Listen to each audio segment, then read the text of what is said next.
আমরা সবসময় বাংলাদেশ সেনাবাহিনীর প্রতি আমাদের ভালোবাসা আছে এবং আমরা বিশ্বাস করি সেনাবাহিনী স্বাধীনতার সার্বভৌমত্ব অখণ্ডতার জন্য সবসময় তার লড়াই সংগ্রাম জারি রাখবে।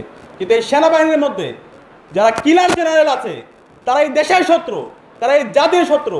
তারা জুলাইয়ের আমাদের শহীদদের যে আকাঙ্ক্ষা, সে আকাঙ্ক্ষা বাস্তবায়নের পথে তারা এই জাতির শত্রু। তাদেরকে বিচারের আওতায় নিয়ে আসতে হবে। কিন্তু আজকে দুর্ভাগ্যের বিষয়, আজকে আমরা দেখতে পাচ্ছি এই কিলার জেনারেলদেরকে তাদেরকে এসি প্রিজন ভ্যানে করে নিয়ে আসা হচ্ছে। তাদেরকে যেখানে রাখা হচ্ছে সেখানে তাদেরকে এসির ব্যবস্থা করা হচ্ছে।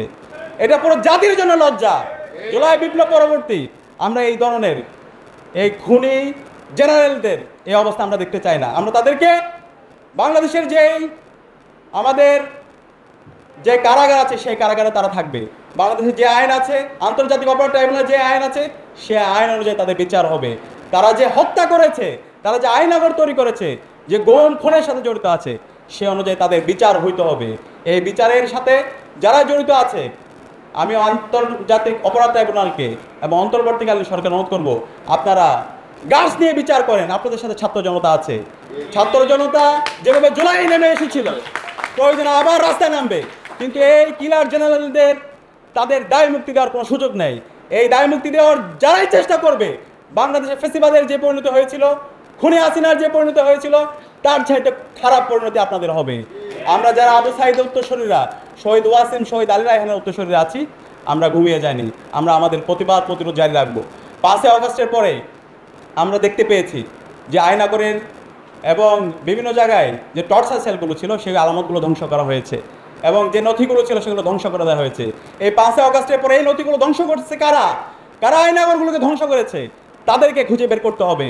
অন্তর্বর্তীকালীন সরকারের মধ্যে ঘাপটি মেরে বসে থাকা গুপ্ত অবস্থায় যারা ফেসিবাদের দোষর আছে, তাদেরকে বের করতে হবে। তাদেরকে যদি বের না করেন, আমরা ঢাকা বিশ্ববিদ্যালয় কেন্দ্রীয় ছাত্র সংসদের পক্ষ থেকে ঘোষণা দিচ্ছি, অন্তর্বর্তীকালীন সরকার এবং বাংলাদেশের ডিফেন্সে যারা আছেন, আপনারা যদি ফেসিবাদের পারপাস সার্ভ করেন, আমরা প্রত্যেকেই এই ঢাকা বিশ্ববিদ্যালয় থেকে আবার জুলাইয়ে যেভাবে রাস্তায় নেমেছিলাম, সেভাবে আমরা রাস্তায় নেমে আমাদের প্রতিবাদ প্রতিরোধ জারি রাখবো। আমি আপনাদেরকে অনুরোধ করবো, সারা দেশের মুক্তিকামী ছাত্র জনতাকে আমাদেরকে সজাগ থাকতে হবে, আমাদেরকে সতর্ক থাকতে হবে। দেশের স্বাধীনতার সার্বভৌমত্ব নিয়ে বিভিন্ন ধরনের ষড়যন্ত্র এবং চক্রান্ত হচ্ছে। সেই ষড়যন্ত্র এবং চক্রান্তকে রুখে দেওয়ার জন্য আমাদের লড়াই জারি রাখতে হবে। এবং এই আহ্বান জানাবো, আপনারা জানেন এই কিলার জেনারেলরাই জানে আমার সুমন ভাই কোথায় আছে। এই কিলার জেনারেলরাই জানে আমার ওয়ালিউল্লাহর মুকাদ্দিস ভাই কই আছে। এই কিলার জেনারেলরা জানে আমাদের ইলিয়াস আলী কোথায় আছে।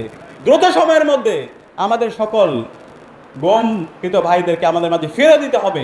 না হলে আমরা আবার রাস্তায় নেমে আমাদের এই ভাইদের মুক্তির আন্দোলনে আমরা রাস্তায় নামবো এবং এই পরিণতি আপনাদের খারাপের দিকে নিয়ে যাবে।